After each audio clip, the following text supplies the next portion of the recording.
కేసీఆర్ పై CM Revanth Reddy చేసిన వ్యాఖ్యలపై BRS శ్రేణులు భగ్గుమంటున్నారు. సూర్యాపేట జిల్లా కోదాడలో మాజీ ఎమ్మెల్యే బొల్లం మల్లయ్య యాదవ్ ఆధ్వర్యంలో ధర్నా నిర్వహించారు. రేవంత్ రెడ్డి వీధి రౌడీలా మాట్లాడుతున్నాడని, నరహంతక భాషతో భయభ్రాంతులకు గురి చేస్తున్నారని మండిపడ్డారు. కన్నెపల్లి పంపులు ఆన్ చేసి సాగునీరు ఇవ్వాలని డిమాండ్ చేశారు. పెట్టిన పొయ్యి మాదిరిగా కేసీఆర్ తెలంగాణ రాష్ట్రాన్ని ఈరోజు రేవంత్ రెడ్డి గొప్ప చెప్తే ఆయన అవగాహన లేని, అనుభవం లేని అసమర్థతత్వం వల్ల ఈరోజు రాష్ట్రాన్ని కుక్కలు చింపిన విస్తరితో పాటు విధ్వంసాన్ని సృష్టిస్తూ ఉన్నాడు.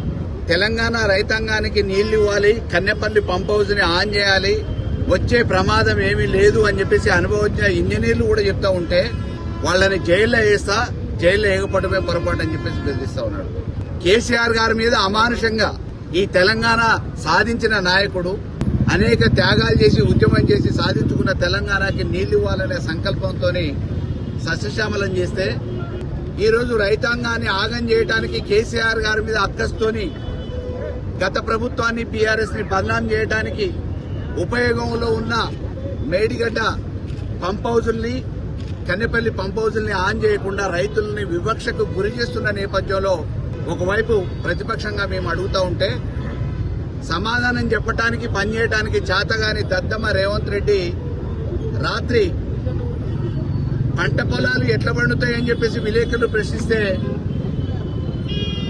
వాళ్ళ గొంతు కోసి నెత్తురు చల్లండి, ఆ నెత్తురుతోని పంటలు పండుతాయని చెప్పేసి ఎంత పనికిరాని దద్దమ్మ మాటలు మాట్లాడుతున్నాడంటే, ఒక ముఖ్యమంత్రి అయ్యుండి ఆ రోజు తెలంగాణ ఉద్యమం జరుగుతూ ఉంటే తెలంగాణ ఉద్యమకారుల మీద తుపాకీ ఎక్కుపెట్టిన ఈ పనికిరాని పెరికి పంద ఈరోజు కేసీఆర్ గారిని నీళ్లు ఇవ్వమని చెప్పేసి బీఆర్ఎస్ అడుగుతా ఉంటే దద్దమ్మ లాంటి సమాధానాలు చెప్పి రెచ్చగొట్టే మాటలు మాట్లాడుతూ ఉన్నాడు.